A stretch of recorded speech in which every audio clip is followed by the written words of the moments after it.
Assalamualaikum warahmatullahi wabarakatuh. Perkenalkan, kami dari kelompok 6 ingin menjelaskan materi tentang kategorisasi e-commerce. Nama saya Dinda Amalia. Nama saya Putri Syafa Kayla. Nama saya Sylvia Triana Meni. Silakan simak video berikut ini. Halo semuanya, perkenalkan saya Putri Syafa Kayla. Kali ini saya akan menjelaskan pengertian dari e-commerce. Sebelumnya, kelompok kami akan membahas kategorisasi e-commerce. Yang pertama, saya akan jelaskan pengertiannya terlebih dahulu. Istilah e-commerce ini singkatan untuk electronic commerce, yaitu proses jual beli yang terjadi antara penjual dan pembeli tanpa harus bertatap muka di toko fisik. Jadi transaksi jual beli ini terjadi hanya berlangsung lewat media elektronik, lebih tepatnya secara online. Berlangsungnya kegiatan ini juga didukung oleh teknologi yang mumpuni yang sudah ada, seperti smartphone, laptop, atau yang lainnya, yang dapat memproses transaksi secara online atau digital, dan bisa menjadi inventory management system secara otomatis. Dan berikutnya, saya akan membacakan kategorisasi. Setelah mengetahui apa itu e-commerce, kalian juga perlu tahu bahwa ada beberapa kategorisasi e-commerce bila didasarkan pada siapa saja yang terlibat dalam proses bisnisnya. Yang pertama itu ada business to business. Kategori business to business atau bisa disebut juga B2B dilakukan antara pihak yang saling berkepentingan dalam suatu bisnis tersebut. Kedua belah pihak ini biasanya sudah saling mengenal dan mengetahui proses bisnis yang mereka lakukan masing-masing. Selain itu juga kategori ini dilakukan secara berkelanjutan, yang masing-masingnya pihak saling mendapatkan keuntungan dan biasanya pemesanannya dilakukan secara jumlah banyak.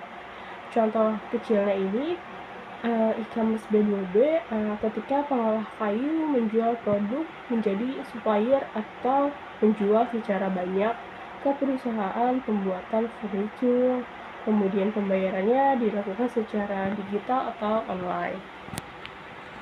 Yang kedua ada business to customer atau bisa disebut juga B2C. Kategori e-commerce ini bisa dibilang atau secara online-nya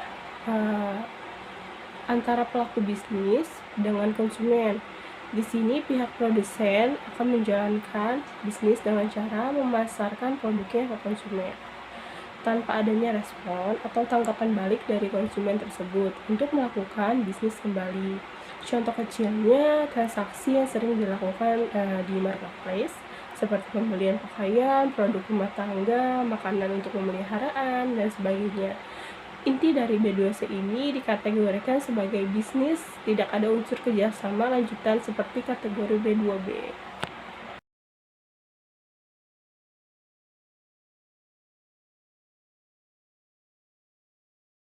Yang ketiga ada customer to customer atau C2C. Kategori ini menjalankan transaksi jual beli. Dia memberlakukan sistem barter. Konsumen-konsumen yang terlibat dapat saling menjual produk yang mereka masing-masing miliki. Misalnya pedagang produk kecantikan yang dijual dalam bentuk eceran atau penjualan pakaian bekas.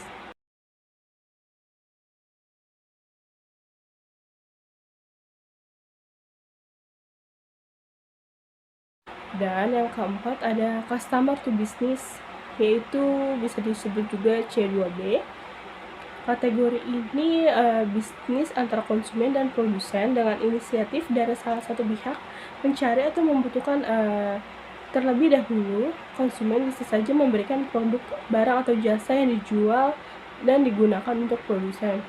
Contoh customer to business ini yang saat ini sering kita temukan yaitu fotografer yang menjanjikan hasil karyanya di website seperti stok fotonya atau pekerjaan freelance yang membutuhkan tenaga ahli seperti developer, videographer, desainer, dan sebagainya.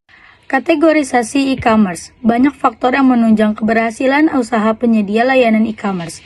Dalam menjalankan usahanya tersebut, setiap penyedia layanan e-commerce mampu bertahan bukan hanya dengan mengandalkan manfaat atau kelebihan dari produk yang ditawarkan saja, tapi dengan adanya tim manajemen yang handal, pengiriman yang tepat waktu, pelayanan yang bagus, struktur organisasi bisnis yang baik, jaringan infrastruktur dan keamanan, serta desain situs web yang bagus.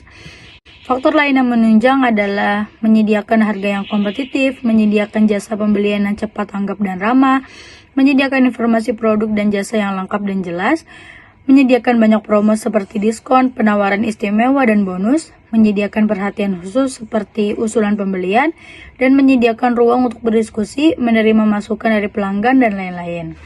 Bisnis dijalankan sedemikian rupa untuk menarik pelanggan dan meningkatkan volume transaksi, serta adanya penggunaan teknologi informasi dan komunikasi yang mutakhir oleh organisasi, individu, atau pihak-pihak terkait untuk menjalankan dan mengelola proses bisnis utama sehingga dapat memberikan keuntungan, dapat berupa keamanan, fleksibilitas, integrasi, optimasi, efisiensi, atau peningkatan produktivitas dan profit. Dalam beragam proses menjalankan bisnis tersebut dapat dikelompokkan dalam beberapa kategori e-commerce. Pengkategorian ini melibatkan beberapa hal, yakni pelaku bisnis atau e-commerce, yaitu organisasi, konsumen, perusahaan, supplier, pekerja, rekan bisnis. Yang kedua ada alat atau media atau sumber daya yang digunakan seperti teknologi informasi dan komunikasi, komputer seperti data dan informasi yang telah terkomputerisasi, dan internet seperti media visual. Yang ketiga ada kegiatan sasaran, yaitu kegiatan bisnis, proses bisnis utama, pembelian, penjualan, pelayanan, dan transaksi. Dan selanjutnya ada operasi bisnis utama. Yang selanjutnya ada tujuan, yaitu koordinasi, komunikasi, dan pengelolaan organisasi. Selanjutnya transformasi proses bisnis dan sharing informasi. Yang terakhir ada keuntungan, yaitu pendekatan yang aman, fleksibel, dan terintegrasi, memberikan nilai bisnis yang berbeda, efisiensi, dan peningkatan produktivitas dan keuntungan dari hal-hal. Selanjutnya, jenis kegiatan e-commerce. Berikut adalah panduan beberapa jenis kegiatan e-commerce yang umumnya terjadi. Yang pertama ada belanja online atau online shopping. Contoh kegiatan e-commerce yang paling sederhana dan mudah dimengerti adalah pembelian melalui internet atau yang biasa kita kenal dengan online shopping. Kegiatan ini bisa dilakukan dengan beberapa media seperti melalui media sosial, marketplace, atau website toko online. Yang kedua ada pembayaran elektronik atau electronic payment. Sistem pembayaran yang satu ini bisa berlaku untuk apa saja, termasuk transfer biaya produk, tagihan listrik, air, internet, dan lain-lain. Maka tak heran saat ini aspek cyber security menjadi sangat penting untuk diperhatikan. Yang ketiga ada lelang virtual atau virtual auctions. Kegiatan e-commerce yang satu ini dipopulerkan oleh eBay yang memungkinkan para pelanggannya untuk melakukan kegiatan jual beli dengan harga yang sangat menguntungkan bagi kedua belah pihak. Selanjutnya ada transaksi bank digital atau internet banking. E-commerce telah membantu banyak orang sehingga mereka tidak lagi repot untuk pergi ke bank demi melakukan transaksi perbankan. Dan yang terakhir, ada jual beli tiket online atau online ticketing. Jika dulu pembeli tiket harus dilakukan secara manual dengan mengantri di loket, kini para pengguna sudah dimudahkan dengan keberadaannya e-commerce untuk melakukan pembelian tiket secara online.